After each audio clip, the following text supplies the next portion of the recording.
রবিবার হলেই বরের কাছে আমার কিছু আবদার থাকে।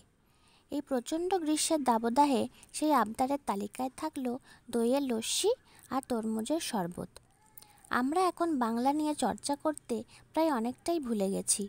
আগে আমি সময় পেলেই কিছু লিখতে বসতাম বা কোনো উপন্যাস বা গল্প নিয়ে পড়তে বসতাম। এখন এই সোশ্যাল মিডিয়ার বাজে নেশায় আমার এই ভালো অভ্যাসগুলো চলে গেছে। হঠাৎই আমার এই ভুলের অনুভূতিটা হওয়ায় ভাবলাম এই বাজে নেশার মধ্যে দিয়েই আমার ভালো অভ্যাসটাও টিকিয়ে রাখি। তাই এই ছোট ছোট ভিডিও বানানো, যেখানে আমি বাংলায় কন্টেন্টটা নিজের ভাষায় লিখছি আর বাংলাতেই আমি বলে কিছু বানানোর চেষ্টা করছি। আমার ভিডিও কত মানুষের পছন্দ হচ্ছে সেটাও যেমনি আগ্রহের, তেমনি এই তো আমি নিজের বাংলা চর্চাটাও এত ব্যস্ততার মধ্যেও কিছুটা হলেও জারি রাখতে পারছি। এটাও কি কম আনন্দের, কম পাওয়ার?